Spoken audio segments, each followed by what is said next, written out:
Iniciamos, María Gracia. Muy buenas tardes a todos los que nos siguen por Facebook y están con nosotros en la plataforma de Zoom de la Sociedad Geográfica de Lima. Desde hace 35 años, la Sociedad Geográfica de Lima, fundada en 1888 por el presidente Andrés Avelino Cáceres, organiza este ciclo de capacitación y actualización de conocimientos. Para nosotros, es una gran responsabilidad tener entre los oyentes a tantos maestros de las diferentes regiones del Perú, escuchando y tomando pulso de nuestros territorios, de sus paisajes, de sus cuencas y de las diferentes actividades y lecciones aprendidas. El núcleo de la temática para este año, denominada Paisajes, Caminos hacia una geografía de la sostenibilidad, nos permite explorar la riqueza de nuestro país a través de sus diversos e históricos paisajes. El día de hoy nos adentraremos en el tema de clima y paisaje. Ahora le doy el pase a la doctora Nicole Bernex para dar las palabras de inicio y compartir su presentación. Muy buenas tardes, queridos oyentes, amigos, amigas todas, muy buenas tardes. Ante todo, la Sociedad Geográfica de Lima quiere agradecerles su presencia y fidelidad, su entusiasmo en querer juntos descubrir una otra dimensión de nuestro país, de nuestros territorios. A partir hoy nos toca los paisajes desde los glaciares. Al inicio del mes nos habíamos reunido en torno a los 50 años de Estocolmo 1972. Luego hemos descubierto en gran parte la riqueza de nuestro país en karst y cómo continuamente existen procesos de dinámica fluvial. Hoy va a ser un día muy distinto, pero les invito a unirse a nosotros. Y quiero saludar antes, me doy cuenta aquí que tenemos presencia de profesores, miembros de la Sociedad Geográfica de Lima, desde la Universidad Nacional de Trujillo, la Universidad Nacional de Huánuco, la Universidad Nacional San Agustín de Arequipa y más todavía universidades y colegios. Quiero saludarles a todos y sin más voy a compartir la pantalla. Les pido un minuto, por favor.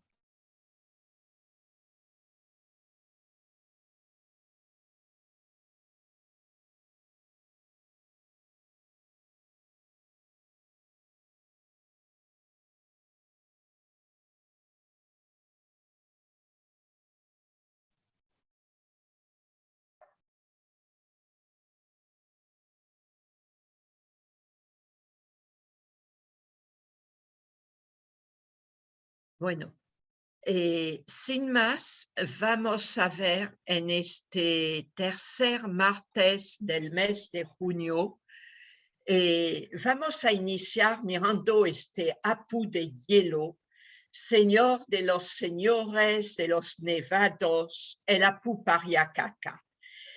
Un gran Apu que da agua a todos los ríos que se vienen hacia la costa desde lo que hoy ya conocemos como Chirilú, pero que es el Rímac y el Cañete y todas las quebradillas, riachuelos que surgen de él.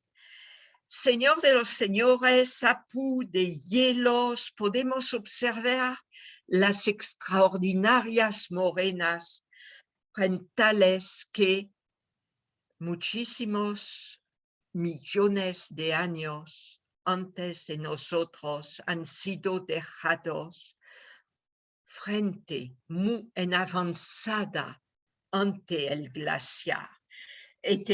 quise recortar mi fotografía para que ustedes puedan observar la majestad de este glaciar. Y muchísimas veces pensamos solamente en la hermosura de los paisajes glaciares, la belleza, lo imponente que es, lo sagrado que son.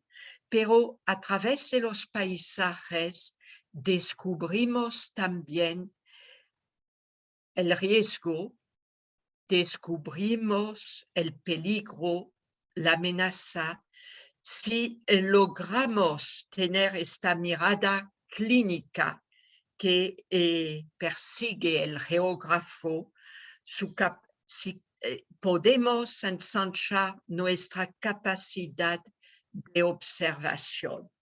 Y quiero llevarles muy alto. Aquí podemos observar un paisaje con dron hecho desde este lindo pueblo. Lo pueden ver aquí. Perdón, tengo una máquina prestada, la mía ha colapsado y esta no es muy buena. Hay que repotenciarla, pero ahí está el pueblo pequeño, el caserío de Tanta. Y miren ustedes, aquí otra laguna muy grande, todo modelado glaciar. Si vemos eso, si trazamos líneas, un fondo casi rectilíneo, pendientes de parte y otro, los valles en U, qué mejor descripción de un valle glaciar que aquella. Y yo quisiera recordar, hacer memoria y recordar naturalmente todo lo que tenemos como patrimonio en la Sociedad Geográfica de Lima. No va a ser todo, pero lo más destacado con la ascensión al Coropuna de Hiram Bingham, pueden ver cómo iban en mulos y asnos, y pueden ver el imponente, es una foto de época de 1911, el imponente Coropuna con sus 7 cumbres, la Roma de los glaciares, ¿no? Y pueden ver también la vegetación y observar. No quería realmente tomar demasiado tiempo, pero se puede observar lo difícil que ha sido esta ascensión, donde hicieron 4 campamentos, en el cuarto descansando con dificultades por la altitud. Y al regresar, la felicidad, estuvieron con el subprefecto de Cotahuasi, el cañón más profundo de nuestro país. Ahí vemos el subprefecto con su escolta militar, vemos a los señores Tucker, Hendriksen, perdón, ahí está Tucker, Hendriksen, Bowman y Bingham de la Universidad de Yale.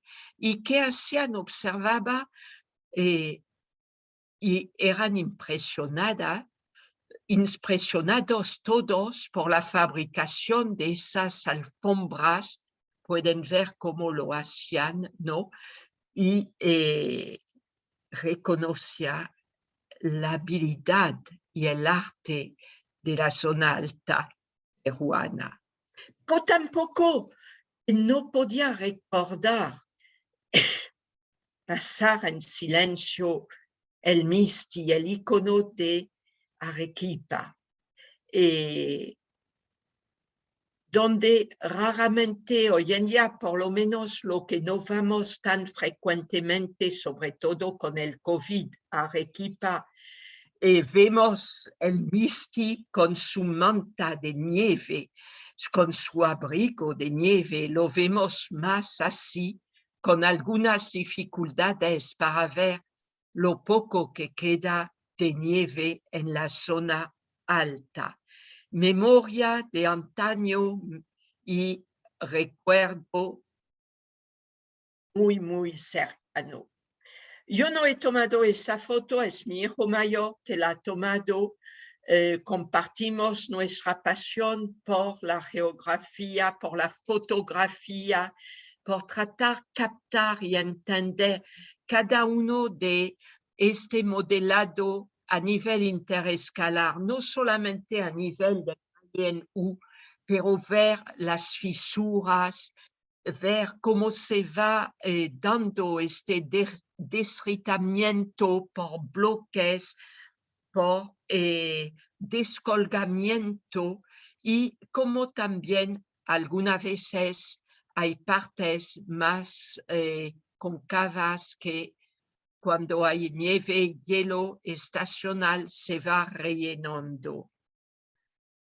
Y ahí los 51 años después de la catástrofe de Yungay y de Huaraz, nos llaman a hacer memoria una vez más. Memoria de lo que ha significado eso, este paisaje totalmente herido, fuertemente impactado, esos pueblos caseríos, fincas desaparecidas y lo que significó con, obviamente, una vista del mismo día. Ahí no es fácil tomar el Huascarán, el gigante de los gigantes, pero cuando uno va hacia una imagen como lo hemos hecho, ¿no? A través de Maxar y de la Agencia Europea de Satélite, vemos lo imponente que es tanto el nevado en la parte sur y en la parte norte, y qué difícil es, pero observamos desde un inicio el retroceso. No solamente los efectos de vemos sombras y todo, no, pero el deshielo, la cantidad de pequeñas lagunas, las cataratas, riachuelos, colgantes, y tenemos que recordar cómo todo eso forma el gran río Santa, del cual Cieza de León decía, hablando primero del valle, es uno de los mayores y más ancho y largo de cuantos he pasado. Corre por él un río furioso y grande, y en tiempo que en la sierra es invierno, viene crecido y algunos españoles se han ahogado pasándolo de una a otra parte en las balsas. Pero también en el siglo XVIII, Víctor Álvarez Ponce nos recuerda que en 1725, un 6 de enero, no lo he marcado, perdone, fue en Ancash. Ancash era una de las villas, el nombre de una de las villas ubicadas en el corredor de Huaylas, donde tuvo lugar la mayor dimensión de la catástrofe. Hubo en aquel día un terremoto, un sismo muy importante en Trujillo, pero en este callejón que llamaban en aquel tiempo corredor de Huaylas, la gran fuerza de la conmoción telúrico generó el desprendimiento de rocas y nieves perpetuas de las cumbres del Nevado Wandoy. Al precipitarse estos sólidos sobre una laguna, produjeron la ruptura de su morena de contención y lo que condujo a un descomunal desborde glaciar.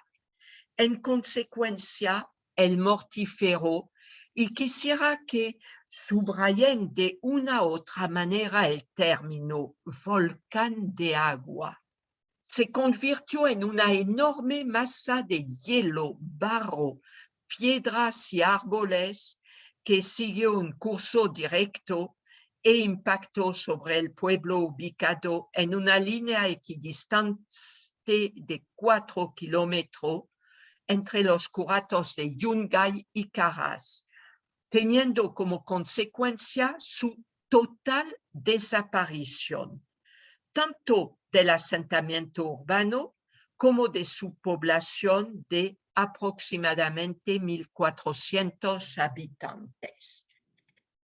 Cuando leí dentro del archivo del obispado, pero levantado por Víctor Álvarez Ponce, esta noticia me hizo recordar lo que había escrito un distinguido profesor de la Universidad Nacional de Trujillo, historiador y arqueólogo, el profesor Juan Castañeda, que habla de la enfermedad de agua cuando se refiere al niño en el siglo XVIII. Y como me lo dijo unas veces, encuentro todo eso en los archivos del arzobispado de Trujillo.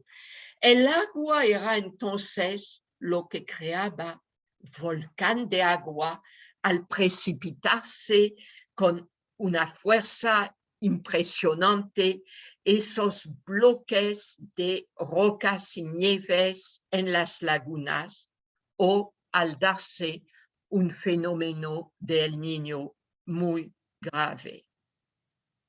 Yo quisiera ahí recordar lo que en la Sociedad Geográfica de Lima tenemos, no es todo, es algunas de las cosas que a mí personalmente me ha llamado mucho la atención y he aprendido muchísimo de ellos.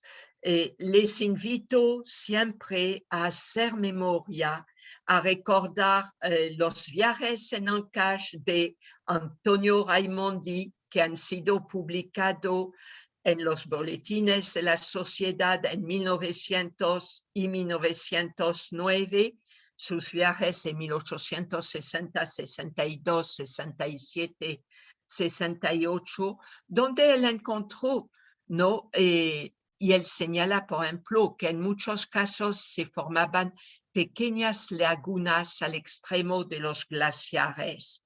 No podemos olvidar que el inicio del calentamiento para esta fase en la cual vivimos inició al final del siglo XVIII y que Raimondi en la segunda mitad del siglo XIX era testigo impresionante de eso, cuando él descubrió una morena frontal a los 2.500 metros que Bernard Francoux observó también en otro trabajo publicado ya en el Instituto Francés de Estudios Andinos. Quiero recordar a Alphonse Lechner cuando él hizo un vuelo sobre la Cordillera Blanca, relatado en el boletín de 1939 de la Sociedad, que nos permite ver la situación de la cordillera, donde efectivamente en la parte inferior de la cordillera, de las lenguas glaciares, ya se están formando lagunas. éramos lejos del tiempo en el cual el doctor Eric Santiago Antunes y Mayolo, retrasando el clima que encontraron los españoles a su llegada, decía que las nieves perpetuas bajaban hasta 4.000 metros y que en tiempo estacional podían, en tiempo frío, ¿no?, de invierno, bajaba las nieves hasta 3.200, 3.500 metros. Hans Kins publicó también en 1940 un trabajo sumamente interesante sobre el alpinismo, el andinismo, haciendo una serie de comparaciones. Breuil en 1943, pero ya en el boletín de la Sociedad Geológica del Perú, que ya se había formado, lanzó el grito de alarma sobre la desglaciación actual de los Andes del Perú, 1943. Y hay que recordar, y yo cito a Breuil, que entre 1836 y 1942, los glaciares de la cordillera han retrocedido de 780 metros en línea vertical en 56 años, resultando que los primeros 48 años retrocedieron solamente 280 metros, mientras que en los 10 siguientes se produce el retroceso de los 500 metros. Quiero añadir ahí que las observaciones de Breuil son sumamente precisas desde el final del siglo XIX. Entre 1936 y el final son mucho más, él mismo lo dice, no hay mucha información que permiten datar, ¿no? Pero uno de los trabajos más interesantes y entre los trabajos desconocidos que existen en la sociedad data del año 1953 y es de Parker Track. Se titula El problema de los aluviones de la Cordillera Blanca. Vamos a volver sobre eso, porque es realmente un trabajo impresionante. Como no, 3 años después, César Morales Arnau pregunta cuándo y por quiénes han sido vencidos los picos de la Cordillera Blanca y cuáles son los picos aún inaccesibles.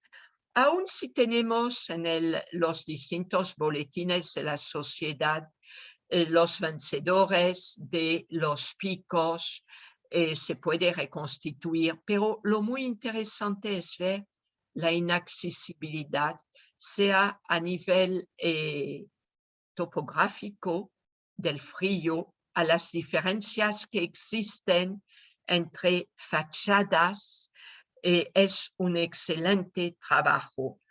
El mismo doctor César Morales Arnau nos abre otros horizontes cuando publica efectos de los sismos en la Cordillera Blanca para ver cómo los sismos pueden tener efecto en el impacto, la caída de bloques enormes de hielo y en las lagunas y a su vez tener un impacto en cascada. No puedo no señalar el extraordinario estudio realizado por los geógrafos austríacos en 1983, a partir de los estudios que hicieron Keynes, pero también Erwin Schneider, entre otros, que han participado. Miren, Diber, la montaña, ¿no? Y el nevado del Huascarán en la Cordillera Blanca. Ames y Bernard Francoux publican en el Instituto de Estudios Andinos la Cordillera Blanca, glaciares en la historia. Es un trabajo sumamente importante para reconstruir la memoria del cambio climático dado por los glaciares, porque qué mejor y mayores indicadores de cambio climático sino el hielo y los glaciares. Alton Byers, que hemos tenido el honor de acoger el último martes de mayo, ha hecho una excelente presentación en el 2000 sobre los cambios en el paisaje contemporáneo del Parque Nacional Huascarán y su zona de amortiguamiento. Es un documento de trabajo. Gonzalo de Reparaz, en su libro Los ríos de la zona árida peruana, nos habla también con un rigor clínico de la Cordillera Blanca y de los glaciares a lo largo y ancho de la divisoria de agua. Pero no puedo pasar en silencio el otro artículo de Byers sobre Qualitative Assessment of Contemporary Glacier Loss in the Cordillera Blanca, Perú, using repeat photography, y nos muestra que hay muchas metodologías para lograr entender eso. La dinámica tan fuerte. Ahí tienen un mapa de la cordillera que ha sido publicado por el INAIREM, muchos mapas, pero yo quiero mostrarles esos mapas en alemán, pero voy a pasar mejor, creo, a eso. No sé si se ve bien, pero miren la masa de hielo que significa el Huascarán antes del 60. Miren eso, masa continua. Y entonces cuando yo hablo de los glaciares peligrosos, yo tengo que imaginarme, y es lo que quería aprovechar este momento para introducir el tema, no nos imaginamos bloques pequeños de nuestro tamaño. Miren ustedes la persona y miren los bloques, y eso no es el mayor en absoluto. Miren eso, miren cómo convierte el paisaje. Y eso es sismo, más desglaciación, lagunas, ustedes ven que no es fácil. Keynes decía, nosotros mismos habíamos tenido la oportunidad de ver cómo crecían las lagunas entre los años 1932 y 1940. Eso es una lista de las lagunas que, donde se generó desastres entre 1725 hasta 2010. Los mayores y los que conocemos, infelizmente no sabemos todo. Y solamente él se recuerda de Solterococha y de las aluviones de Carhuaz en la Quebrada Ulta y de la aluvión de Magistral, la aluvión de Artesa y la aluvión de Magistral, ¿no? Entre 1932 y 40. Y añade, por cierto, que en nuestros tiempos varios glaciares ya mostraban indicios que se desplomarían como acumulación de agua derretida en las grietas. Miren otro para que ustedes puedan medir lo que significan esos paisajes que han sido totalmente conmocionados, trastornados, pero no por el hombre, por la propia naturaleza, por los desastres donde se halla la gran alianza de la amenaza hidrogeológica y del cambio climático. Y ahí sí yo he puesto color porque si no, no habrían podido ver el mapa. Es la aluvión de 1960 que ha destruido totalmente este valle hermoso. La aluvión está ahí en marrón. La aluvión de 1971 le he hecho en celeste, en azul. Y ustedes pueden ver que la primera, que sí daba señales tremendamente claros de alerta, sí hubieron desastres, evitó de un lado la zona de Yungay y de otro lado Ranjairka. Pero había pequeños pueblos que desaparecieron y ha sido sumamente grave. La segunda no les evitaron.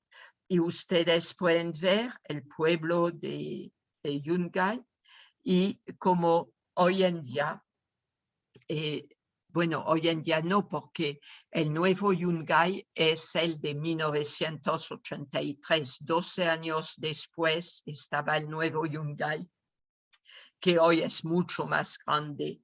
Estaba reconstruido Ranjairka y otro pueblo más, como,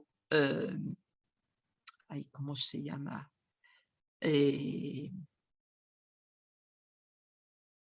Matacato.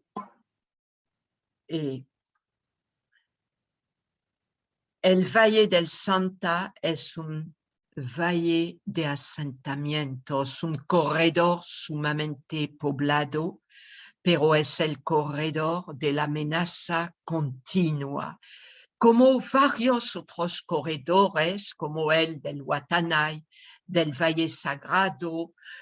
Hay que recordar lo que ha sucedido en Urubamba con el Chicón y tantos otros desastres. Breuil, les he dicho, comprobó la degradación cordillerana estrechamente ligada al cambio climático.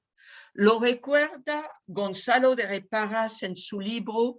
Sin embargo, yo quiero leer eso porque Gonzalo de Reparaz había una y otra vez lanzado también la alerta. Él decía, Kins y Schneider, en su obra clásica de 1950, La Cordillera Blanca, dedican un capítulo al clima y condiciones meteorológicas. Este capítulo constituye una útil orientación para los candidatos que se preparan para ascender en la Cordillera Blanca. Sin embargo, y ojo sobre eso, carece de cifras precisas por falta de datos de promedios para largos periodos y por inexistencia de las estaciones meteorológicas. Lo más grave, entonces, hacemos la conclusión, es la celeridad con que se ha producido la desglaciación durante la primera mitad del siglo XX y continúa. Y a partir de eso podemos ver que quien dice desglaciación dice lagunas que se han ensanchado, que a menudo se han reducido también y que han sido de una y otra manera analizadas y marcaré en 2014 en un libro colectivo entre el IFEA y el Instituto de Estudios Peruanos lo señala.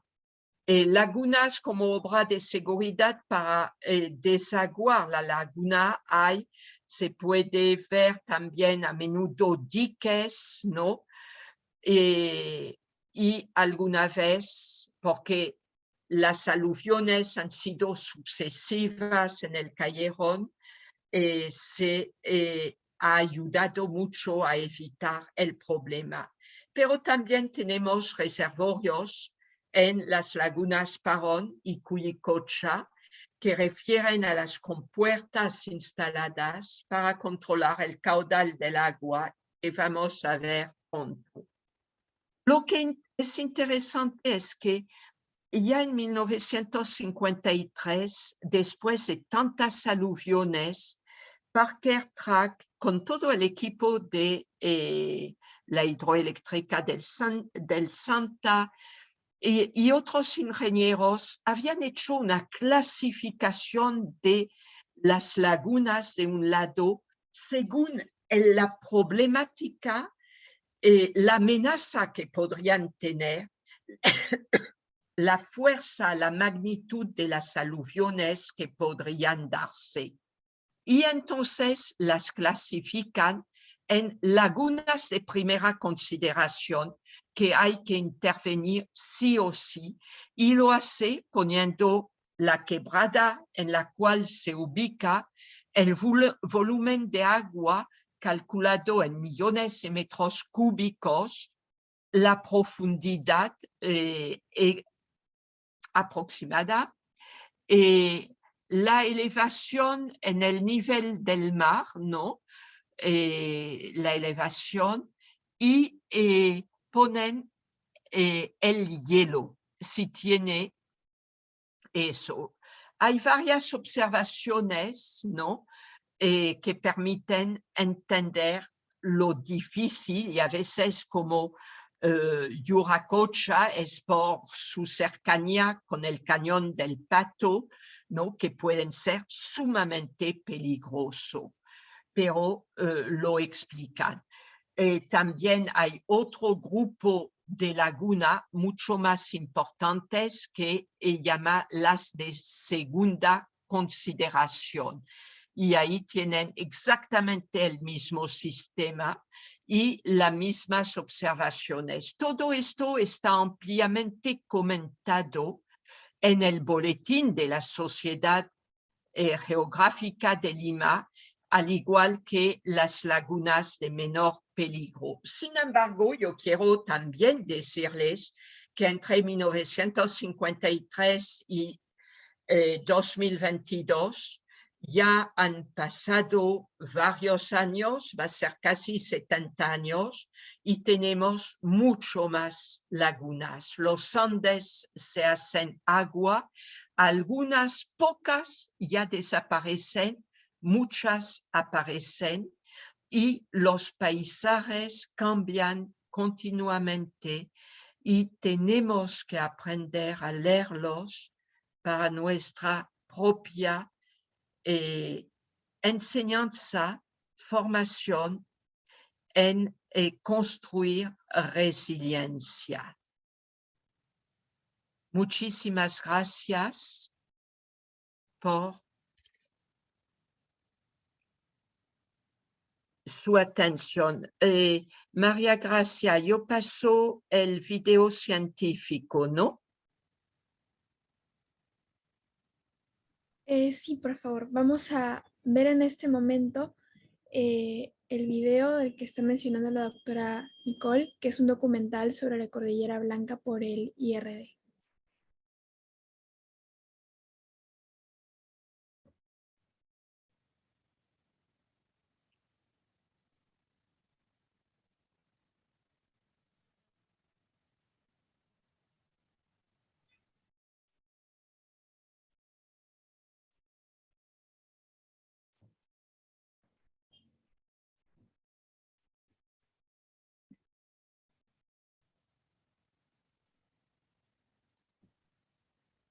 Un ratito voy a compartir la pantalla poniendo sonido y video. Dice...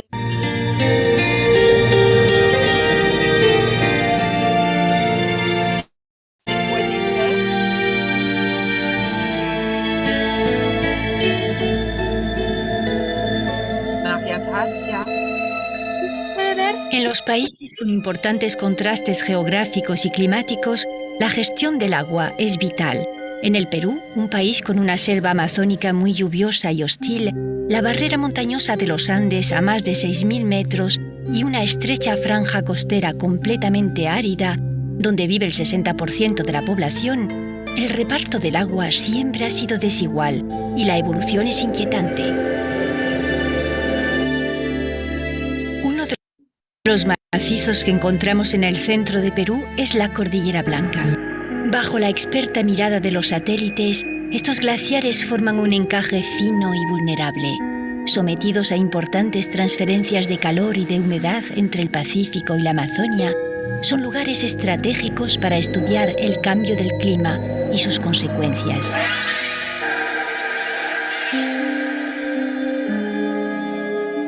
Desde hace algunos años, los glaciólogos y los hidrólogos peruanos del Instituto Nacional de Recursos Naturales y los franceses del Instituto de Investigación para el Desarrollo cooperan para comprender el comportamiento de los glaciares andinos y su repercusión en la disponibilidad de agua.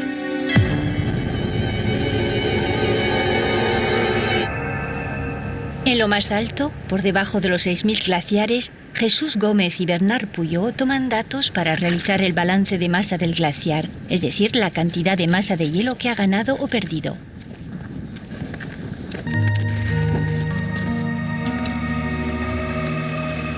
Para realizar el balance hay que seguir sobre todo la evolución del espesor de hielo y el avance del glaciar.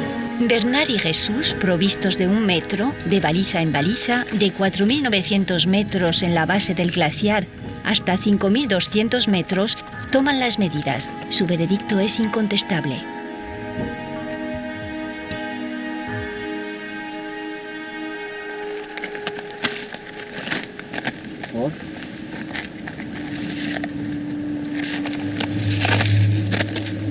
Para tomar las medidas hay que venir todos los meses, medir lo que sobresale del glaciar y con la diferencia se puede reconstituir la cantidad de hielo que se ha derretido. 1,36,8 metros.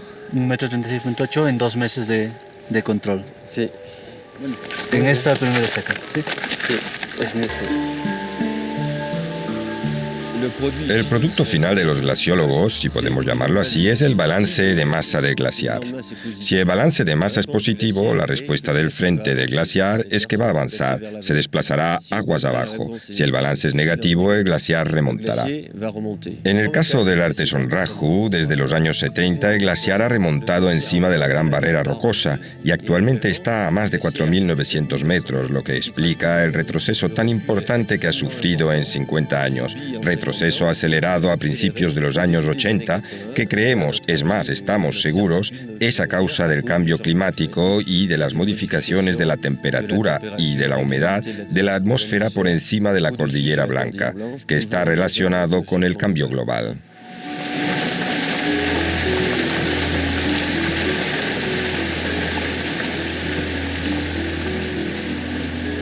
Como resultado de este deshielo acelerado y del retroceso de los glaciares, el agua se acumula en los estanques naturales creados por las morenas y forma lagos a esa altura, que se multiplican y crecen. En el Perú les llaman lagunas.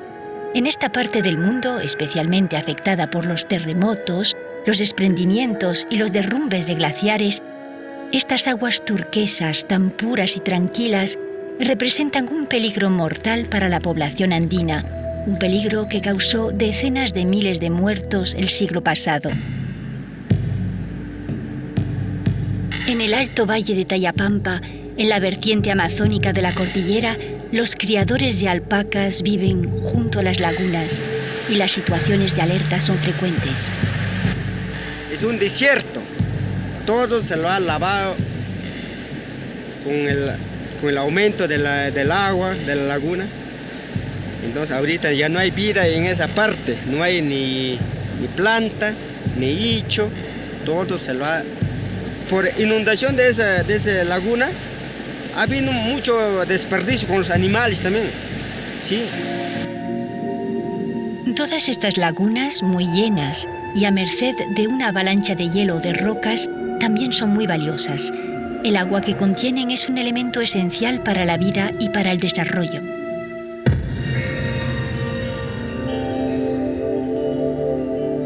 La laguna Parón, situada a los pies del monte Artesonraju, es la mayor de la Cordillera Blanca.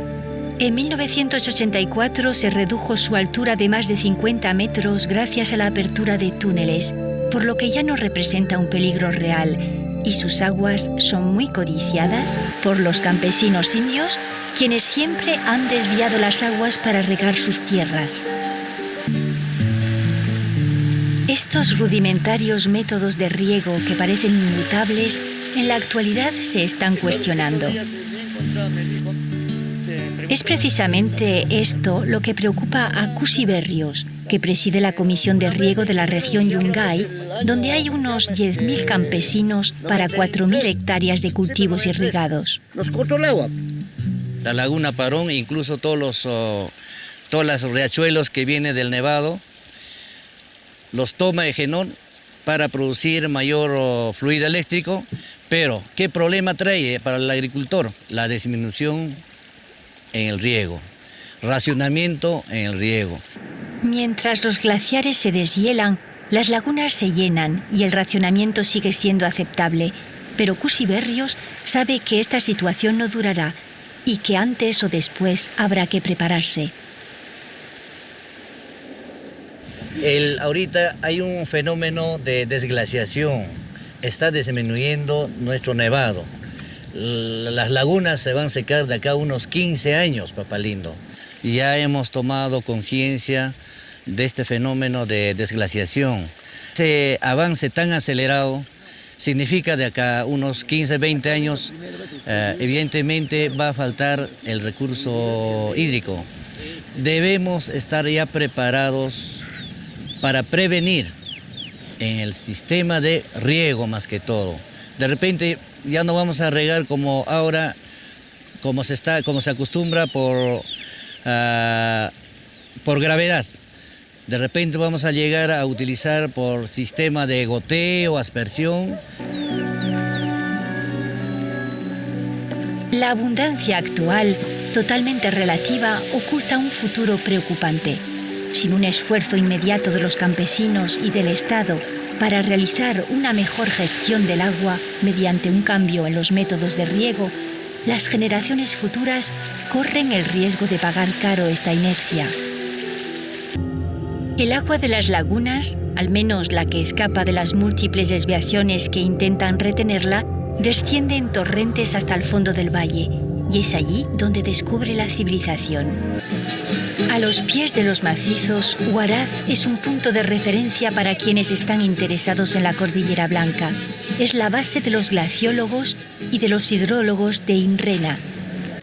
Ya hemos trabajado en distintos glaciares y hemos podido observar un retroceso muy pronunciado desde los años 90 hasta el año 2000, que puede alcanzar los 300 metros. Aquí hay un ejemplo, mira, aquí hay un ejemplo de donde antes había un glaciar aquí y una laguna, que ahora todo el glaciar ha desaparecido. Ahora hay que aplicar el estudio al conjunto de la Cordillera Blanca, y esta será la función de los técnicos del INRENA. Los satélites lo confirman. Desde hace más de 20 años, el hielo se derrite rápidamente. Alimentado prácticamente en un 100% del agua de los glaciares en la estación seca, desde abril hasta septiembre, y en un 50% aproximadamente en la estación húmeda, el caudal del río Santa sigue siendo abundante. ¿Pero por cuánto tiempo?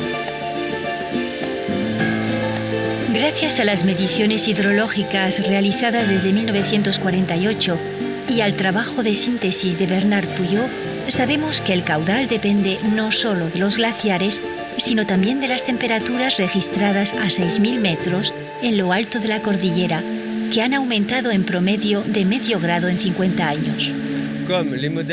Como los modelos de previsión del clima para los siglos XXI y XXII nos dan una idea precisa sobre la evolución de las temperaturas, estamos autorizados a hacer previsiones sobre los recursos de agua en el caso de la Cordillera Blanca. Hemos podido dibujar gráficos, curvas estimativas que permiten determinar la fecha en que se producirá una estabilización del ligero crecimiento actual de los recursos de agua y posteriormente una disminución inexorable, y hasta qué valor se reducirán los recursos de agua cuando los glaciares hayan desaparecido.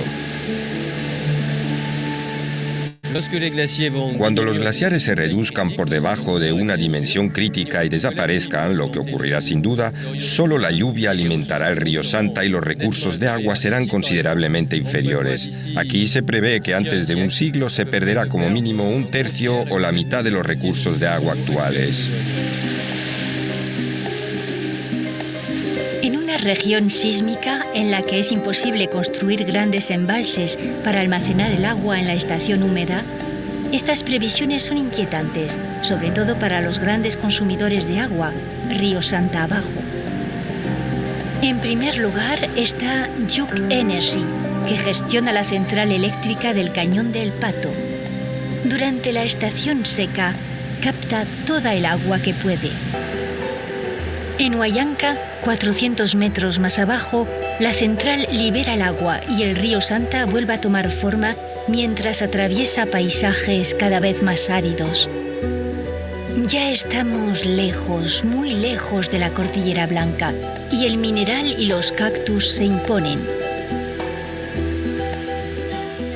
Allí está el desierto, con sus dunas y su clima, algunos milímetros de precipitaciones al año.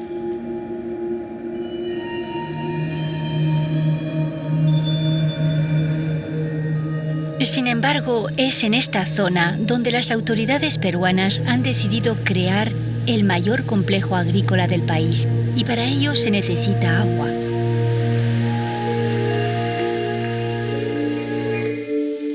Aquí, el agua del río Santa llega para regar las nuevas tierras ganadas al desierto. Esta agricultura es intensiva y está completamente destinada a la exportación.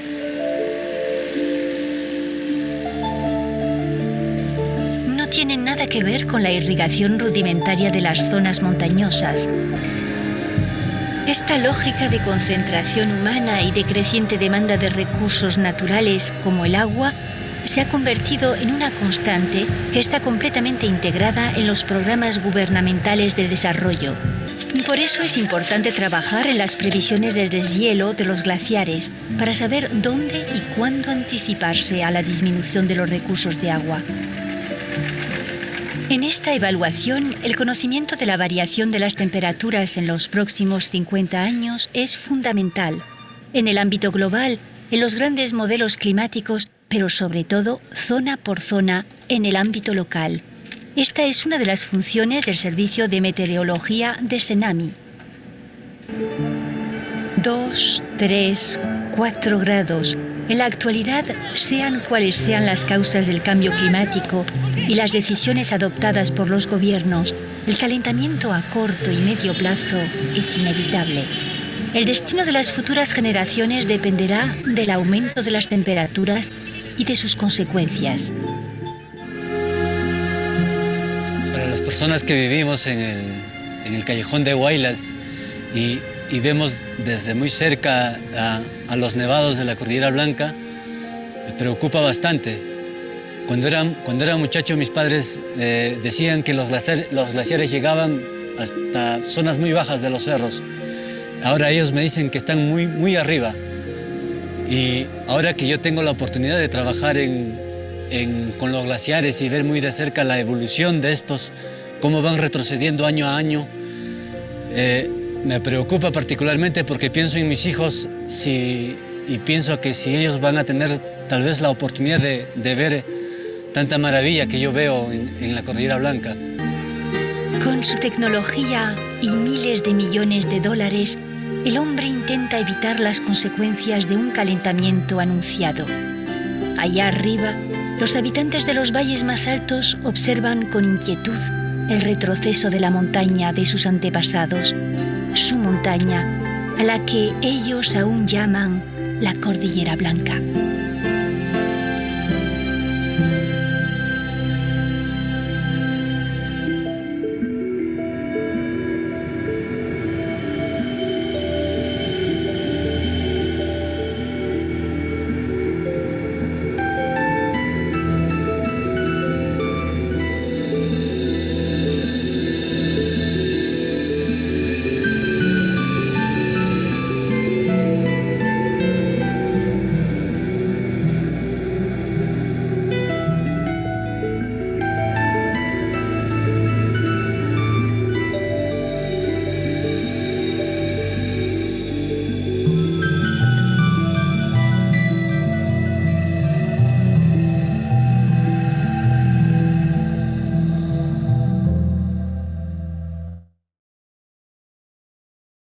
María Gracia.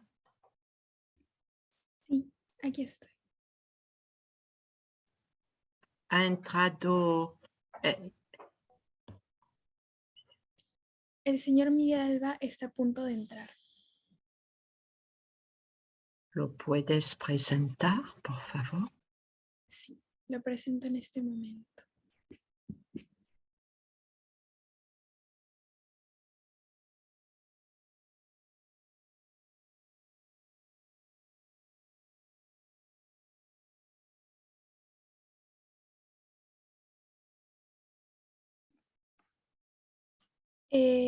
Ok, presentaré al señor Miguel Alba. Él es geógrafo y magíster en geografía con mención en gestión y ordenamiento territorial por la Universidad Nacional Mayor de San Marcos y especialista en sistemas de información geográfica por la Universidad Distrital Francisco José de Caldas en convenio con el Instituto Geográfico Agustín Codazzi en Bogotá, Colombia.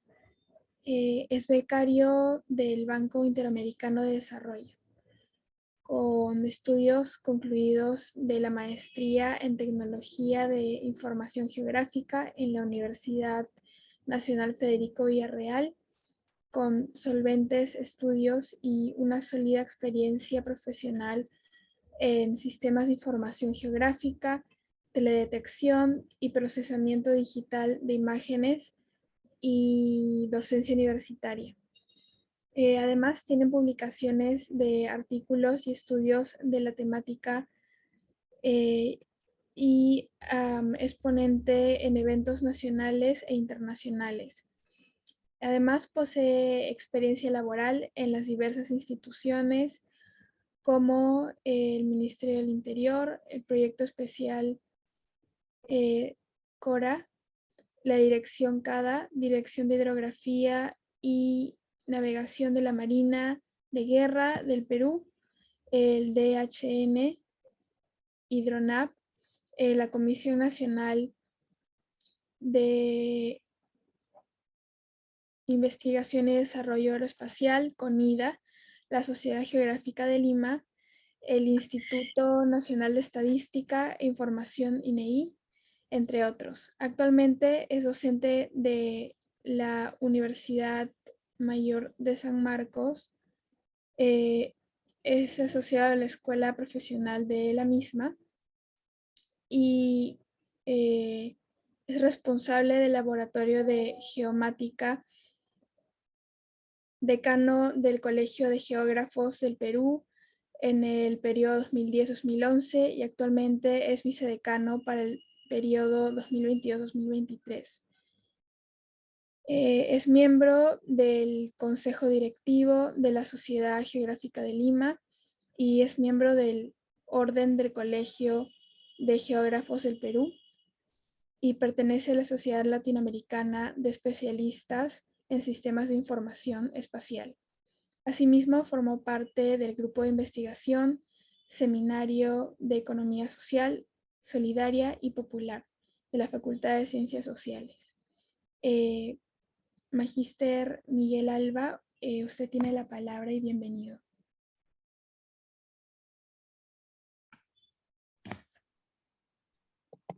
Muy buenas tardes con todos.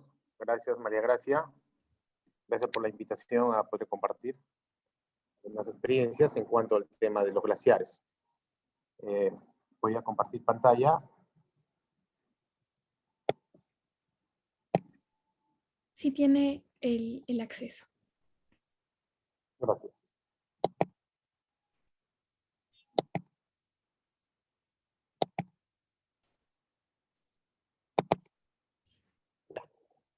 Sí se observa, ¿no? Sí. Perfecto. Nuevamente agradeciendo a la Sociedad Geográfica de Lima por esta invitación para poder compartir con ustedes un tema relacionado a climas y paisajes. Voy a hablar de paisajes, fundamentalmente lo que es glaciares, ¿no? El tema que voy a abordar. Tiene mucho que ver, pues nuestro país tiene 18 cordilleras catalogadas y voy a centrarme en la Cordillera Blanca. Específicamente abordaré casos de la quebrada Coju, Quilquehuanca, Shayab y Rajucolta, ubicados en la provincia de Huaraz, distritos Huaraz e Independencia. Como mencioné, nuestro país, a lo largo de toda su extensión, la zona andina, tiene 18 cordilleras glaciares. 2 ya están extintas, ¿no? La cordillera volcánica y la cordillera del Barroso. La volcánica entre Arequipa y Cusco, Arequipa y Moquegua, y el Barroso entre Moquegua y Tacna. Las demás, una de las más importantes, pues es la Cordillera Blanca, en el departamento de Ancash, y luego en Cusco, por extensión, tenemos la de Vilcabamba y la de Urubamba. Las demás son un poco más pequeñas y todavía están presentes. Antes de comenzar con la temática, quiero compartir algunas imágenes que nos lleva un poco también a la reflexión, a entender cómo es el comportamiento de los glaciares en nuestro país. Hablar de glaciares significa hablar de lo que es masa glaciar, como vamos a ver más adelante, y lo que es la cobertura de nieve, la cobertura nival. Esta imagen de Lima es una imagen de satélite Landsat 5, corresponde al 19 de abril del año 86. Si ustedes se fijan, estamos terminando el verano, abril está despejado en la ciudad de Lima, y vemos en la zona andina, acá en la parte sur, en color celeste, glaciares, ¿no? Perdón, glaciares. Nubes muy cargadas, y acá vemos también color celeste. Glaciares. En la siguiente imagen es del 5 de mayo del 86, un mes después. Esta imagen me gusta porque en realidad todo lo que es celeste es cobertura de nieve y hielo, ¿no? También hay nieve y hielo. Ese año, de manera muy particular, nevó. En el mes de abril, como han visto, estaba bastante nublado y ya se veía la cobertura glaciar en color celeste. Acá hay nubes muy cargadas de agua en estado sólido, pero vemos pues celeste la nieve. Y en esta imagen, que está completamente despejada, se observa claramente la cobertura nival en el departamento de Lima. Cuando vemos eso nos quedamos muy asombrados porque es impresionante. ¿Pero qué ocurre? El 9 de agosto del 86. Casi 3 meses después. La cobertura de nieve se redujo a la masa glaciar permanente. Es decir, fue nieve estacional. Pero miren la magnitud de la cobertura de nieve. Es impresionante. Y vemos que el año, 3 meses después, en el mes de agosto, solamente tenemos las cordilleras permanentes, ¿no? Igualmente sucede, esta imagen es del 9 de junio del 2022, de este año, de este mes, Landsat 9. Las anteriores son Landsat 5, y estas son una imagen Landsat 9. ¿No? Vemos, también está despejado ese día, y se reduce pues a la cordillera del Pariacaca, una parte. Las lagunas se aprecian con claridad, pero vemos que en la zona de la cordillera central, la Viuda, prácticamente ya no hay nevados, ¿no? Hay uno que otro por ahí pequeñito, pero hay bastantes lagunas. Lo mismo sucede en Ancash. Esta imagen es del 10 de abril del año 86, el mismo año. Si se percatan, acá está Huaraz en la parte norte. Aquí está Huaraz, justamente. Y al frente, donde está la mina Pierina, celeste. Hacia Conococha, aquí también vemos laguna, nevados, nieve, cobertura de nieve. Y aquí ya tenemos más al sur, también nieve. Es hacia la Cordillera Negra. O sea, fue un año donde en Lima hubo mucha nevada, también en la zona del departamento de Ancash. La siguiente imagen corresponde al 12 de mayo del 86. Vemos que la nieve estacional se derritió, ¿no? La que estaba frente a Huaraz y el sur, si se aprecia, ya no está presente en el mes de mayo. O sea, entre abril y mayo fue nieve estacional, se derritió. Y aquí tenemos el 9 de agosto del mismo año, 86, temporada seca.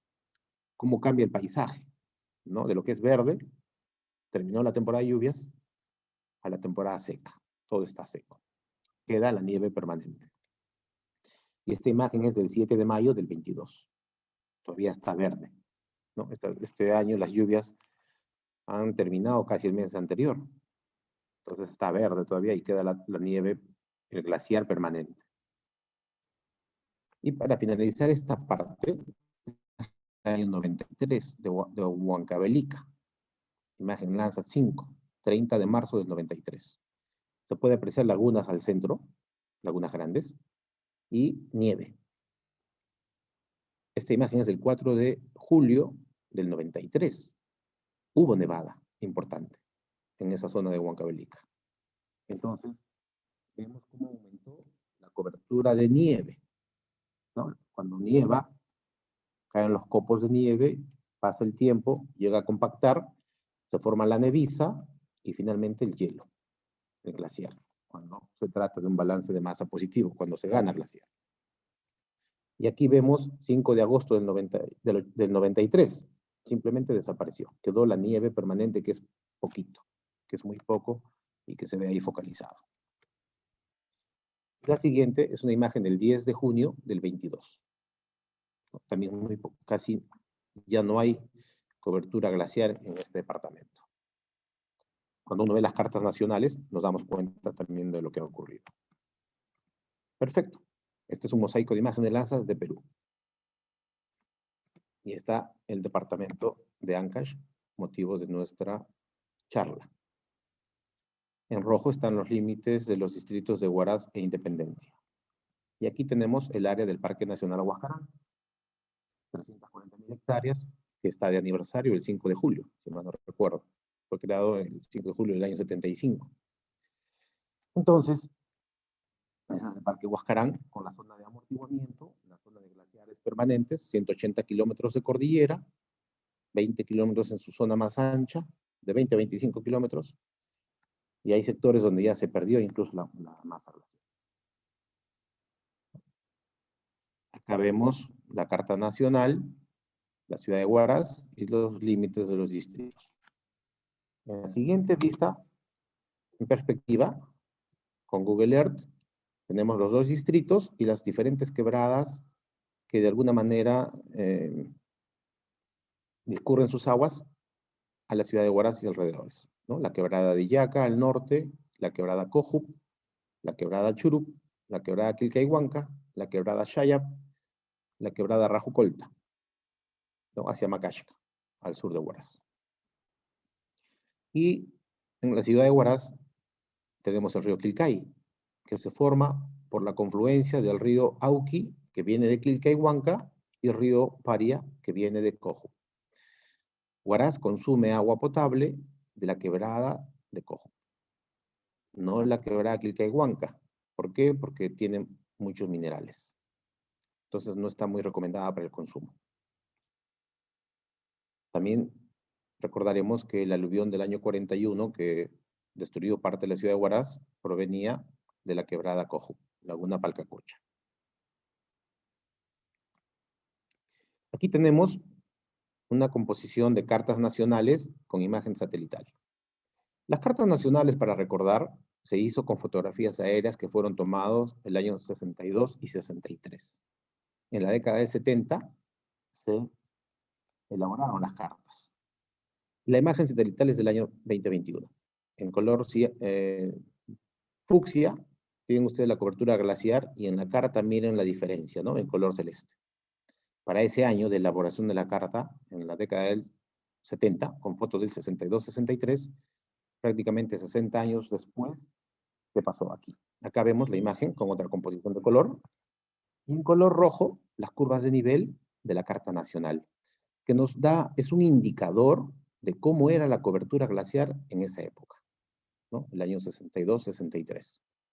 Y cuánto hemos perdido. Todos sabemos que producto del cambio climático, el calentamiento global del planeta, la pérdida de los glaciares cada vez es mayor. Y esta imagen, con los vectores de la Carta Nacional, nos ilustra claramente lo que está pasando en un sector de la Cordillera Blanca, ¿no? Yo me estoy centrando en la zona de las quebradas próximas a la ciudad de Huaraz. Aquí está la fotografía aérea del Servicio Aerofotográfico Nacional, que fue tomado después del aluvión del 41. La quebrada Churup con la laguna Churup, ¿no? Se aprecia claramente.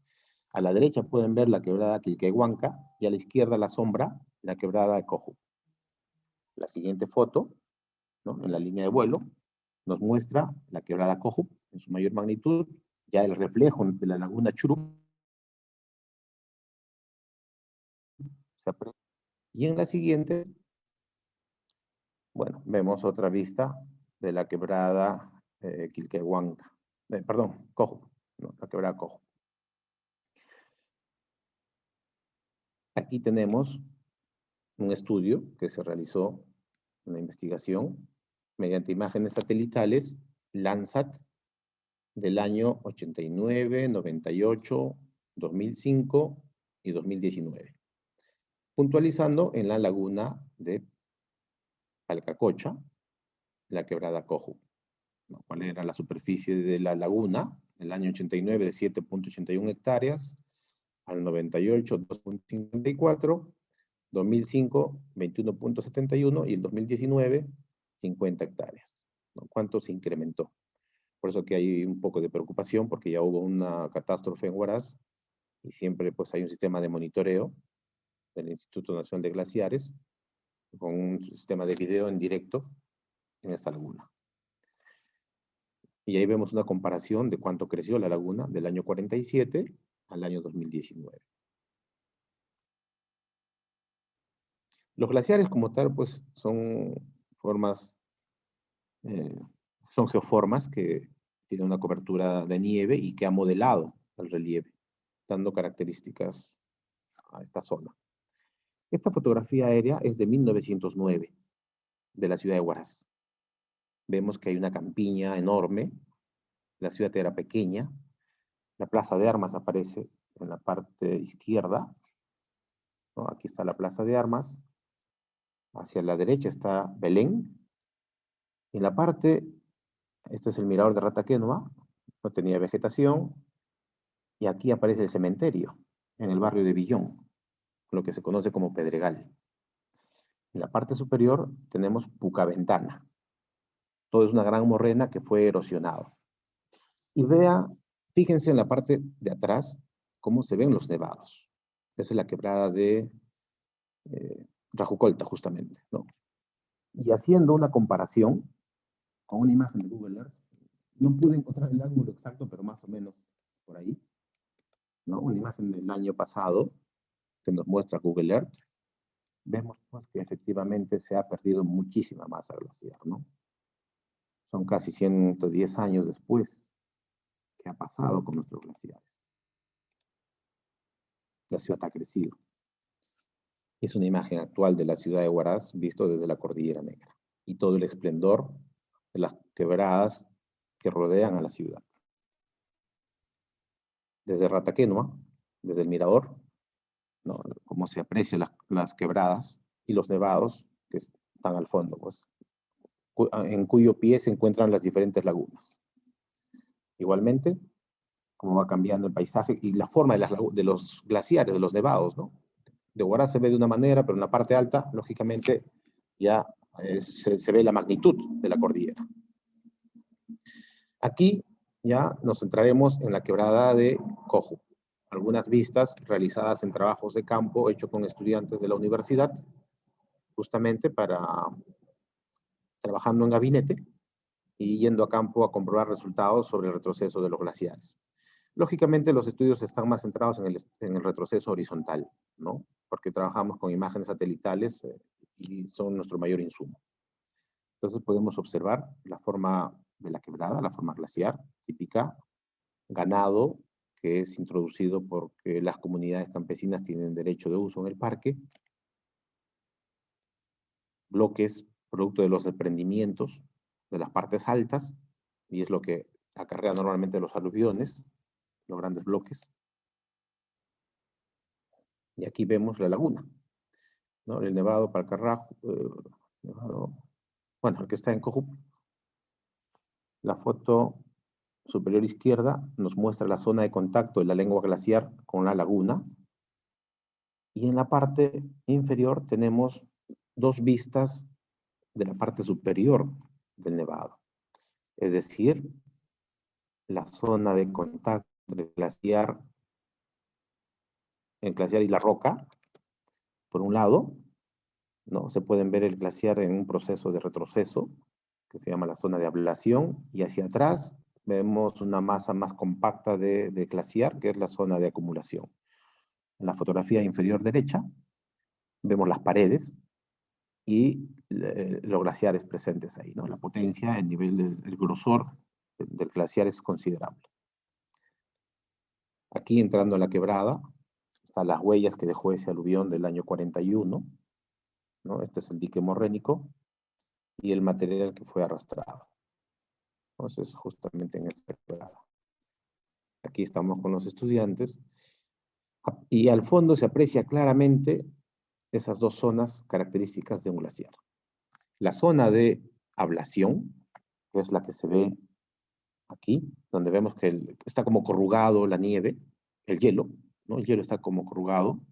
Es la zona de ablación, la zona donde hay mayor pérdida de masa glaciar que ganancia. Mientras que atrás hay como una línea imaginaria que nos muestra la zona de equilibrio. ¿Ya? Una zona de equilibrio, y hacia arriba es la zona de acumulación. Es decir, es donde se produce mayor ganancia que pérdida. ¿No? Son las dos partes de un glaciar, la zona de acumulación y la zona de ablación. Pero paradójicamente la zona de ablación cada vez es mayor.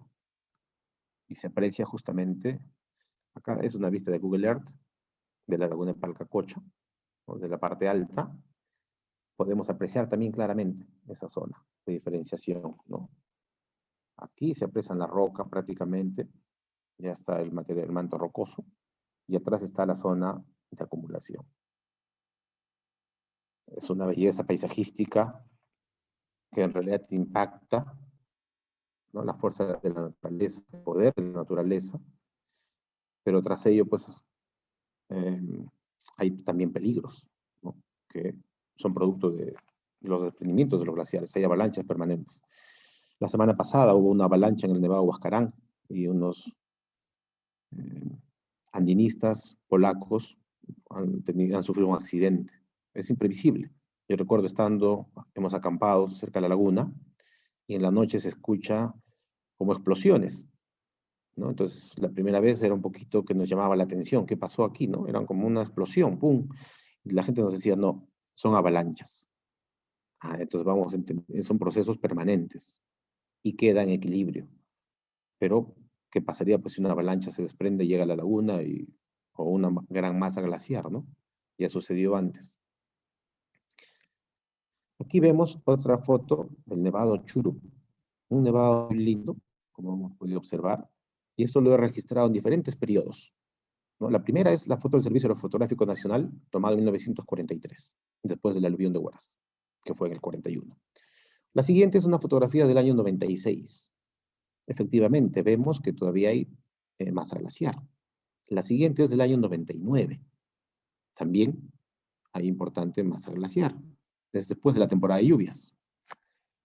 La inferior izquierda es del año 2014 y realmente es tan preocupante, ¿no? Uno al ver este nevado Churup daba tanta nostalgia porque prácticamente estaba extinto el glaciar. Solo quedaban rezagos de hielo, de hielo. Miren, en el 2022, también tengo del 18, ¿no? Hubo un proceso de recuperación. Y este año, en realidad, ha nevado mucho, la temporada de lluvias, pero esta imagen tiene más o menos 15 días. Está recientemente. Aquí vemos una panorámica de la laguna Churup y el nevado al fondo. Y justamente se ve pues un proceso, digamos, de recuperación aparente, ¿no? Hay que esperar que la temporada seca termine en septiembre para ver si se derritió, si fue solamente nieve estacional, como vimos en las imágenes satelitales, o se ganó y hay un balance de masa positivo y tenemos un glaciar. Habrá que esperar. Esta laguna tiene una característica que tiene un dique rocoso, ¿no? Eso le da mayor seguridad. Claro que en la parte superior, al pie del nevado, hay un dique morrénico y hay una pequeña lagunita, que no reviste mayor peligro, pero bueno, una pequeña laguna. Entonces, esta es la laguna Churup. Aquí vemos ya otras fotos de la laguna Shaya, en la quebrada del mismo nombre, o la Quilquehuanca. La foto de la izquierda es del año 32, 1932. Fue proporcionada por INAIGEM. Vemos que la lengua glaciar estaba en contacto con la laguna. Mientras que la foto de la derecha, lo tomé en un trabajo de campo también con mis estudiantes, en el año 2017. Y vemos que el glaciar ha retrocedido tanto que en realidad nosotros caminamos hacia la parte superior, hasta esta parte, hasta la roca, ¿no? Y no encontramos el glaciar estaba muy atrás. Eso fue posible observarlo en estas imágenes de satélite. La imagen más antigua para este estudio fue la imagen Lanza del año 75. Ahí se aprecia claramente la laguna y la lengua glaciar en contacto con la laguna. La inferior derecha es del año 99, una Landsat 5. Ya vemos que el glaciar está retrocediendo. La superior derecha es Landsat 8 del año 2015. También el glaciar está retrocediendo. Y la última es del año 2017, una imagen Sentinel, de mejor calidad en cuanto a resolución espacial se refiere, ¿no? 10 metros. Entonces, esto nos explica un poco cuál es el comportamiento del glaciar en términos generales, ¿no? Hay un retroceso acelerado. Y esto está relacionado de manera directa con la belleza paisajística, ¿no? Hablar de los glaciares, hablar de los paisajes que nos han dejado, las quebradas, ¿no? Los valles glaciares típicos, valles en U, toda la vegetación que está en las quebradas, hay bosques relictos, hay zonas hidromórficas, ¿no? Que son reserva de agua. Aquí está la laguna Shaya, es la parte superior. Es una laguna no muy grande, pero vemos pues hacia la parte del nevado ya solamente la roca. Acá solamente queda el manto rocoso. Ya la nieve está muy atrás. Y aquí tenemos la quebrada Rajucolta. La quebrada Rajucolta, en la quebrada del mismo nombre, perdón, la laguna Rajucolta que está en la quebrada del mismo nombre, es el río Paria, forma el río Paria que pasa por el centro poblado Macashca, al sur de Huaraz, y desemboca en el río San. Es una de las quebradas más bellas, como pueden observar, en la entrada, la imagen en la fotografía superior izquierda, es el portón de acceso. La derecha ya caminando hacia la laguna, y vemos vegetación silvestre. Y aquí ya igual el dique morrénico, ¿no? Un dique morrénico con un dique rocoso construido para darle seguridad justamente a la laguna. Esas obras de ingeniería están en muchas lagunas y lógicamente, tiene su razón después del aluvión del año 41, ¿no? Aquí tenemos algunas vistas también de esta laguna Tambillo o Rajucolta. Diferentes ángulos de la parte inferior. Justo estando en esta laguna, con los estudiantes en el dique, observamos que se produjo un desprendimiento de la lengua glaciar hacia la laguna. Fue un momento tan rápido que no pudimos registrar en fotografía o en video ese momento, estando ahí, pero fuimos testigos de lo que ocurrió. Y en la parte superior, lógicamente, se observa claramente lo que hemos visto en las otras quebradas, ¿no? La zona de ablación y la zona de acumulación. Este es el nevado Huatzán, que es un nevado de 6.400 metros más o menos, ¿no? Es un nevado bastante, también es un nevado alto. Y la foto de la derecha, ascendiendo hacia la parte superior, o sea, hacia esta parte donde hay dos lagunas, ¿no? Se aprecia, digamos, en su mayor extensión, esa laguna, la zona de rocas, afloramiento rocoso, donde ya el glaciar retrocedió, está en la parte, el glaciar está superior. Y aquí otras vistas de otros ángulos, y el fondo de valle de la quebrada, ¿no? Un valle glaciar, valle en U, característico. Acá pueden ver la nieve que les comenté. Entonces, son paisajes únicos, muy particulares. A veces el sacrificio de llegar a una laguna, caminar en una quebrada a 4.000, 4.200 metros, es un poco de sacrificio, pero compensa con el paisaje, con esa belleza que vemos a su alrededor. Pero aquí también nos lleva un poco a la reflexión de qué está ocurriendo con estos glaciares. Sabemos que hay un cambio climático, que hay un retroceso acelerado, pero también aquí pueden ver ustedes en la fotografía derecha una coloración negruzca sobre el glaciar, ¿no? El Instituto Nacional de Glaciares, INEIGEM, ha hecho muchas investigaciones y una de ellas tiene que ver con el carbón negro, ¿no? Así se llama, carbón negro.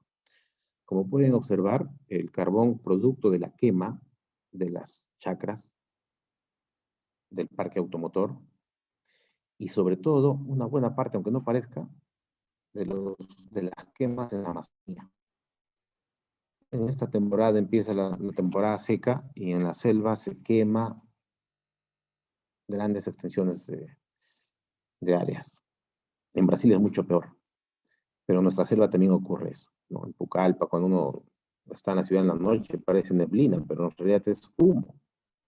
Puerto Maldonado, ¿no? Los que han estado en las selvas pueden dar fe de ello. Entonces, todo ese humo, uno dirá, pero está lejos. Los vientos juegan un papel importante en la dinámica atmosférica. Trasladan y depositan ese material sobre el hielo. Y el material particulado color negro absorbe mayor radiación solar y empieza a acelerar el derretimiento del hielo, justamente. Y ahí se ve, ¿no? En la foto. En estas fotos que han sido registradas en la quebrada de Rajucolta. Zona de ablación, todas. Y esto es lo que se conoce como harina glacial. Aquí uno de mis estudiantes llegó a la parte superior de este nevado, pero no vemos esa zona como, o sea, vemos el hielo que está retrocediendo, pero no está en esa manera, ¿no?, característica, que es muy anguloso, un material bastante anguloso, pues está retrocediendo como copos. Ahí pueden observar en las dos fotos. Igual acá. Este año voy a hacer trabajo de campo nuevamente en esta quebrada y espero que la temporada de lluvias y la gran nevada que ha habido se mantenga.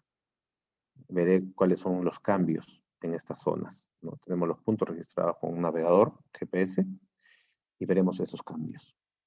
Haremos como un monitoreo. Ahí están las lagunitas que se formaron en la parte superior.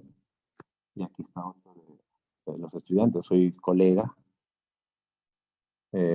recostado sobre el glaciar, donde se ve claramente, pues, ya prácticamente la roca, ¿no? A diferencia de la parte derecha, que todavía hay masa glaciar. Entonces, lo que yo quería compartir con ustedes sobre todo es esta belleza paisajística que significan los glaciares tropicales. Nuestro país es el país con mayor superficie glaciar, 72% en Sudamérica. Nos sigue Bolivia, Colombia, Ecuador y ya casi Venezuela que no tiene, ¿no? El Pico Bolívar ya prácticamente estaba desaparecido, ya creo que había desaparecido. Pero nuestro país pues tiene la mayor cantidad de cobertura glaciar, pero a su vez somos los más afectados por el cambio climático y también por las actividades antrópicas. Entonces la belleza de Ancash radica en sus glaciares, en esos paisajes, en los contrastes que uno tiene cuando los visita. Es impresionante ver el poder de la naturaleza, ¿no? La fuerza del hielo en este caso, cómo ha ido modelando, cómo ha formado circos, cómo ha formado las artesas, las sombreras, las morrenas, todas las formas típicas que nos dejan los glaciares. Por eso que en la temporada esta es la temporada seca, ya empieza hay mucha gente que va a escalar. Nosotros solamente llegamos a la parte, digamos, de más fácil acceso. Yo tuve la oportunidad de estar en el Nevado Mateo, hará 2 meses, pero también es un nevado que está siendo muy visitado, es de relativo fácil acceso, pero también, pues, repito, la temporada de verano ha sido bastante lluviosa y ha nevado mucho, pero ahora que es temporada seca, me imagino que ya solo queda la nieve perpetua. Entonces siempre hay que cuidar esa capacidad de carga, ¿no?, de los glaciares. Entonces, podemos concluir de manera rápida que el modelado producto de la morfología glaciar en la Cordillera Blanca genera paisajes atractivos para la vista humana. Es un gran atractivo para todos. La geomorfología glaciar nos muestra los procesos de movimientos en masa que han terminado en espacios donde se encuentra la ciudad de Huaraz, ¿no? Tocamos en esta ocasión de manera muy rápida el aluvión que se produjo en Huaraz. Y también esa belleza paisajística muchas veces ocasiona que no se tomen en cuenta los peligros existentes que se originan en la Cordillera Blanca, ¿no? En esta exposición me he centrado sobre todo los alrededores de la ciudad de Huaraz. Tenemos el departamento de Ancash, tiene muchos atractivos. La provincia de Carhuaz, está el Nevado Mateo. En Yungay tenemos las lagunas de Yanganuco, la laguna 69, que es muy famosa. Claro que se camina como 4 horas. En Huaylas tenemos el Nevado de Parón, el Alpamayo. Hay muchos circuitos en en la Cordillera Blanca, en diferentes sectores, como para recorrer y quedar fascinado con la belleza de los glaciares. En la quebrada Huayhuash, entre Ancash, Lima, Huánuco, donde está Yerupajá, también tenemos zonas de trekking importantes, ¿no? 7 días dura ese circuito, por ejemplo. Entonces, cosas así, que nos permite conocer un poco más de nuestro territorio, de las partes altas, de lo difícil que es a veces las condiciones de vida de los pobladores en esas zonas altoandinas, el frío, el calor, el clima seco, pero sobre todo ver cómo la gente convive en ese ambiente. Nosotros vamos a veces solamente a visitarlo, pero hay gente que vive permanentemente. También no toqué en esta ocasión, pero hay un tema que preocupa mucho en la Cordillera Blanca, y es la minería en la quebrada Honda, en Carhuaz, justo por Marcará, Chancos. Lo que han ido ahora conocen los baños termales de Chancos, y hacia arriba queda la comunidad de Vicos. Y ellos son dueños prácticamente de esta quebrada, y hay concesión minera en esta quebrada, que es un tema aparte, ¿no? Pero que uno se pone a pensar, hemos visto en los noticieros, pero ¿qué pasó aquí? El Parque Nacional Huascarán es un área protegida. Es un área protegida, pero con un sector prácticamente donde se extrae mucho mineral. Dice que 3, 4 camiones en las mañanas salen de esa quebrada. Cuando fui a visitarlo también este año, recién he podido conocer esa quebrada. Iba a una laguna que se llama Rocotillo. No llegamos porque había deslizamientos, Pero vimos, ¿no? Los camiones que sacaban pues mineral de esta quebrada, que también es un tema de conversación, ¿no? De reflexión. A veces nos podemos pensar, ¿qué pasa aquí, no? O sea, estamos cuidando por un lado y por otro lado están devastando la cordillera. Situaciones que nos llevan a la reflexión. Muchas gracias a la Sociedad Geográfica por este espacio de compartir con ustedes este tema. Gracias. Agradecemos a usted, Magíster Miguel Alva Guayaney, por su enriquecedora, reflexiva e impresionante ponencia y presentación. Ahora le doy la palabra a la doctora Nicole Bernex para realizar algunos comentarios o los últimos comentarios y dar las palabras de cierre, por favor. Muchas gracias, María Gracia. Muchísimas gracias, profesor Miguel Alva. Yo quisiera saber si hay preguntas, porque es importante. Los inscritos saben que necesitamos reflexionar, hacer preguntas respecto a lo que hemos visto.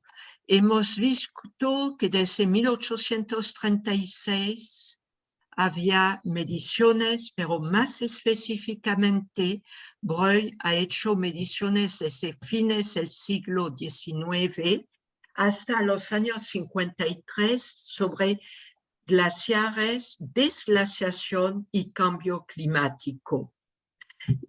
Lo que nos ha dicho el profesor Miguel Alva ilustra de manera muy complementaria lo que hemos visto como estudios que existen en la Sociedad Geográfica de Lima sobre el retroceso glaciar estrechamente relacionados a al cambio climático.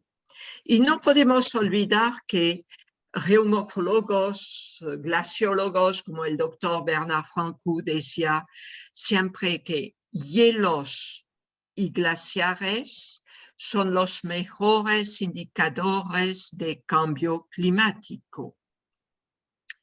Hemos visto también que los estudios existentes en la Sociedad Geográfica de Lima desde el inicio de su boletín, desde 1891, no solamente se restringe a la zona de la Cordillera Blanca, pero toda la ascensión muy referida por Hiram Bingham, ¿no? Con todo el equipo de la Universidad de Yale en 1911, que demuestra también lo que muestra el profesor Miguel Alva, esta continuidad en el retroceso glaciar. Sin embargo, algunos glaciólogos, profesor Miguel Alva, dicen que no es el momento más cálido en el cual nos encontramos. Estamos todavía en este proceso inicial de calentamiento global. Lo ha dicho el profesor Francoux, lo dijeron otros del IRD. Hemos visto un video muy ilustrativo.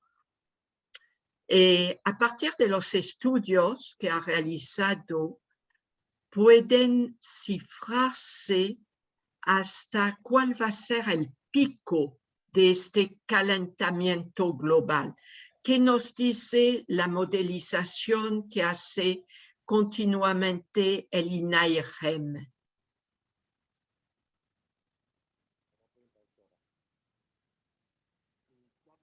No se escucha. No se le escucha. Ahora. Ahora sí. Datos exactos Acérquese un poquito más porque igual se le escucha bien bajito. Por favor. datos exactos Todavía. ¿Se escucha mejor? Un poco bajo.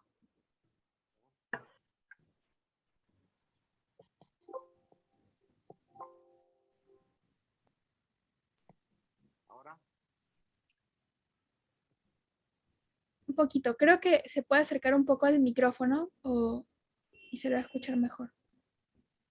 Los datos que maneja INAIGEN, como tal, no tengo a la mano, ya sobre el pico de calentamiento que pregunta la doctora. Lo que sí, también he leído, vi un reportaje del IRD, ¿no?, de la investigación que han hecho los franceses, los morfólogos y glaciólogos franceses, y hace unos años ellos predecían que para el 2050 prácticamente se perdía gran parte de la cobertura glaciar de la Cordillera Blanca. Eso fue uno de los primeros estudios que pude leer de los franceses, ¿no? A la actualidad, sí, no tengo exactamente la cifra para decirles sí o no al respecto. Hay técnicas, ciertamente, de modelamiento, de ver cómo está el comportamiento del clima, pero a veces o sea, lo que nos dice la ciencia no siempre en realidad se cumple, ¿no? Como vemos, hay temporadas en las cuales los retrocesos de los glaciares han sido mayores, o sea, hay más enfriamiento, más calentamiento, y hay temporadas donde hay más acumulación. Pero repito, eso todavía depende de cómo es el comportamiento en la temporada seca. O sea, este año ha llovido mucho, hemos visto, les comentaba, que hay mucha cobertura glaciar, pero no sabemos si es estacional o es permanente. Entonces hay que esperar un poco cómo viene ese comportamiento hasta el mes de septiembre, más o menos, para poder determinar, ¿no?, y decir si hubo un balance positivo o fue negativo. Ya ahí podemos cuantificar si ganamos o perdimos. Pero sí, pues son un poco complejos los estudios, son multidisciplinarios, el tema de los modelamientos, para poder predecir mejor el comportamiento del glaciar. ¿Usted puede decirnos exactamente cuántas estaciones existe actualmente en el ámbito del Parque Nacional Huascarán o en su entorno que permite hacer triangulación y construir data y modelar sobre todo? La Universidad Nacional Santiago Antúnez de Mayolo de Huaraz han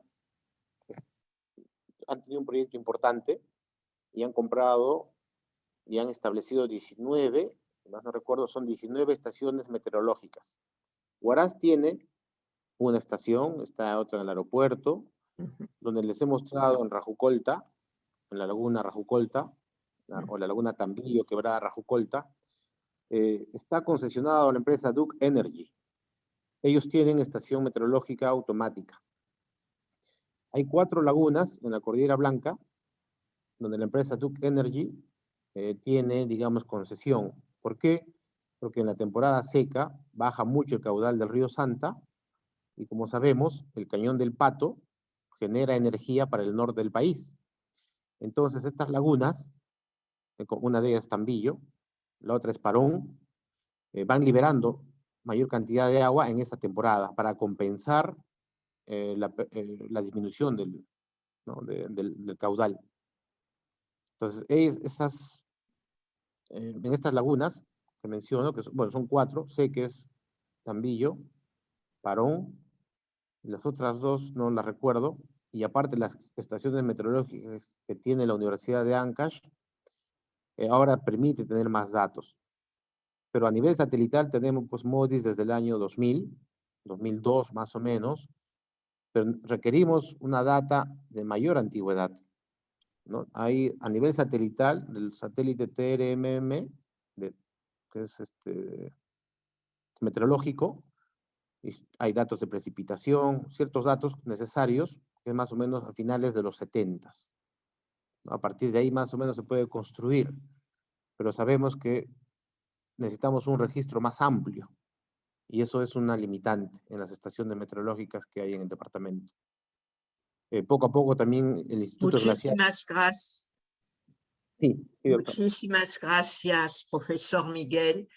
Creo que todavía queda mucho por hacer, y no solamente en tener más estaciones, pero en mejorar la gobernanza en torno finalmente los glaciares es parte de la gestión integrada del recurso hídrico y tenemos que esforzarnos en mejorar la gobernanza y podría ser interesante, teniendo en cuenta que usted es ancashino, que ha iniciado una labor muy interesante de sensibilización del quinto de media del colegio emblemático La Libertad en Huaraz con los GIS. ¿Por qué no hacer adoptar un glaciar a esos jóvenes e introducirles a partir de las imágenes? Y hemos visto que tiene un banco de datos suficiente y preparar el GISD del 16 de noviembre de manera firme, ¿no? Mostrando resultados concretos. Es una idea, pero creo que será muy bueno. Es una manera de incluir a nuestros jóvenes, a los futuros líderes de nuestro país.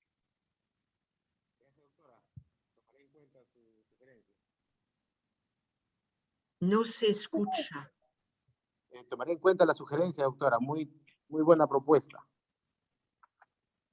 Muchísimas gracias a todos los que nos escuchan, nos acompañan, al doctor Carlos Trujillo del San Agustín, al profesor Rieder de la Universidad Nacional de Trujillo, a la profesora Filomena de la Universidad Nacional de Huánuco, a la profesora Lili Sayan de Huancavelica, a tantos docentes que están aquí con nosotros, pero sobre todo nos siguen con Facebook.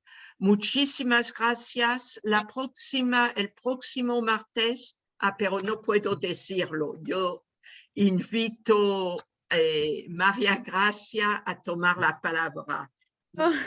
Gracias. Y gracias a usted, doctora, y al magíster Miguel Alba Guayanay una vez más por acompañarnos. Y bueno, les invitamos al próximo martes geográfico en el que nos adentraremos en la temática de paisajes, flora y fauna por región. Por último, recordar que es importante seguir protegiéndonos del COVID-19 y muy buenas noches. Gracias por acompañarnos y hasta el próximo martes. Hasta luego. Muchas gracias, señor Enrinin, por estar siempre con nosotros. Gracias. Gracias. Hasta luego. Buenas noches.